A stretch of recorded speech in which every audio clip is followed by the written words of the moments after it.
Yes, ఆ పాత బస్తీకి సంబంధించినటువంటి మెట్రో రైలు ప్రాజెక్టులో ఒక ముందడుగు పడిందనే చెప్పుకోవాలి. ప్రస్తుతం మనము ఈ పాత బస్తీకి సంబంధించినటువంటి మెట్రో రైల్లో డిమాలేషన్ అయితే కార్యక్రమం అయితే మొదలు పెట్టిందనే చెప్పుకోవచ్చు. ఈ మెట్రో రైలుకు సంబంధించినటువంటి అధికారులు అయితే ఆల్రెడీ ఇది సుమారుగా పాత బస్తీలో మొత్తం కూడా 1200 ఆస్తులకు అవసరమైనటువంటి పరిస్థితి అయితే ఉంది. మెట్రో రైలుకు సంబంధించి మనకు ఎంజీబీఎస్ నుంచి చాంద్రయాన్ గుట్ట వరకు కూడా మనకు ఈ మెట్రో రైల్ కారిడార్ అయితే వస్తూ ఉంది. దీంట్లో సుమారుగా 7.5 కిలోమీటర్ల దూరం కూడా ఈ కారిడార్ అయితే ఉండనుంది. దీనికి సుమారుగా 2741 కోట్ల రూపాయల వ్యయంతో అయితే ఈ కారిడార్ని అయితే నిర్మిస్తూ ఉన్నారు.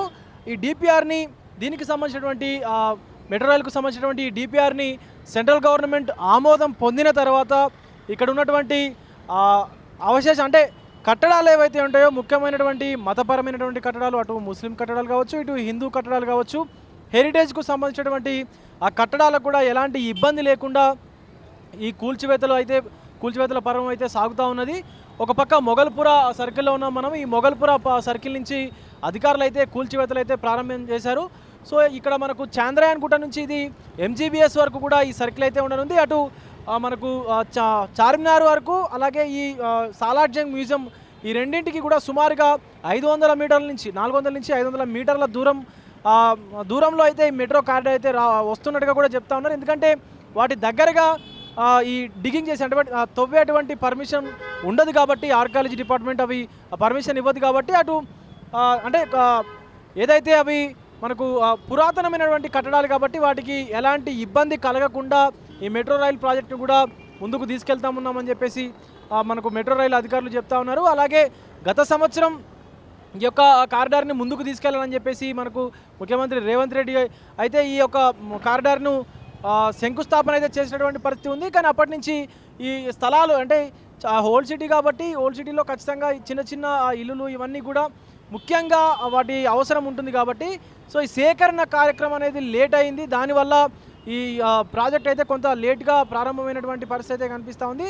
ప్రస్తుతానికి ఫస్ట్ ఈ డిమాలేషన్స్కు సంబంధించి ఇల్లులు అంటే ఏదైతే మనకు నివాసాలు, గృహ నివాసాలు, అలాగే బిజినెస్కి సంబంధించినటువంటి కారిడార్స్ ఏవైతే ఉంటాయో వాటిని మాత్రమే వీటిని డిమాలిషన్ చేస్తున్నటువంటి పరిస్థితి కనిపిస్తూ ఉంది. అండ్ మతపరమైనటువంటి కట్టడాల జోలికి వెళ్ళట్లేదు అని చెప్పేసి కూడా అధికారులు అయితే చెప్తా ఉన్నారు.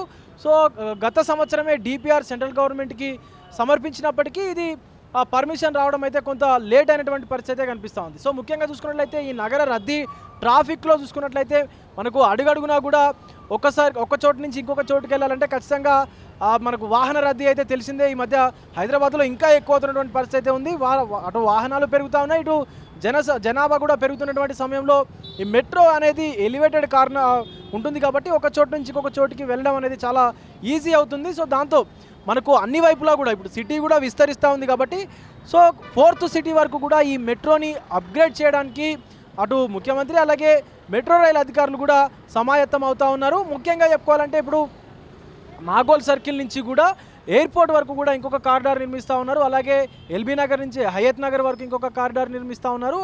అటు మియాపూర్ నుంచి సంగారెడ్డి వైపు ఇలా మొత్తం 6 కారిడార్లు అయితే మెట్రో రైల్ ప్రాజెక్టులో అయితే రాబోతూ ఉన్నాయి. సో ప్రస్తుతానికి ఈ యొక్క ఓల్డ్ సిటీని కారిడార్ మాత్రం సుమారుగా 2741 కోట్ల రూపాయల వ్యయంతో అయితే ఇది చేస్తూ ఉన్నారు. ప్రస్తుతం మనం మొగల్పుర సర్కిల్ వద్ద ఉన్నాము. ఇక్కడ ఆల్రెడీ కొంత డిమాలిషన్స్ కూడా చేస్తూ ఉన్నారు. అలాగే ముందు మనకు ఏదైతే సాలార్జింగ్ మ్యూజియం ఉందో ఆ మ్యూజియం దగ్గర కూడా డిమాలిషన్స్ కార్యక్రమం అయితే మొదలుపెట్టినటువంటి పరిస్థితి కనిపిస్తూ ఉంది. సో ఖచ్చితంగా ఇక్కడ ఉన్నటువంటి పాత బస్తీ వాసులు అయితే కొంతవరకు హర్షం వ్యక్తం చేస్తూ ఉన్నారు. ఎందుకంటే మెట్రో ద్వారా కొంత టూరిజం కూడా డెవలప్ అవుతుంది అండ్ ఒక చోటు నుంచి ఇంకొక చోటుకు వెళ్ళేది చాలా ఈజీ అవుతుంది, వాళ్ళ బిజినెస్కి కూడా చాలా హెల్ప్ అవుతుంది అని చెప్పేసి కూడా కొంతవరకు అయితే మాట్లాడుతూ ఉన్నారు. ఇంకొంతమంది మాత్రం సో ఈ ఏదైతే ఈ వాళ్ళ ఆస్తులు కోల్పోయిన వారు ఉంటారో సో వారు మాత్రం కొంత విచారం వ్యక్తం చేస్తున్నటువంటి సందర్భం అయితే ఉంది.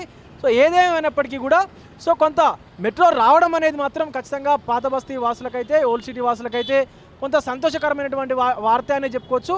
సో మరికొద్ది రోజుల్లోనే ఒక సంవత్సరంన్నర లోపలనే ఓల్డ్ సిటీలో కూడా సో హైదరాబాద్ మెట్రో రైల్ అనేది అందుబాటులోకి వచ్చేటువంటి అవకాశం అయితే ఖచ్చితంగా కనిపిస్తూ ఉంది. కెమెరామెన్ జాఫర్తో విజయ్, తొలి వెలుగు, మొగల్పురా నుంచి. ప్రపంచంలో ఏ మూల ఏ క్షణం ఏం జరుగుతుందో వేగంగా తెలుసుకోవడానికి తొలి వెలుగు వాట్సాప్ ఛానల్ని ఫాలో చేయండి.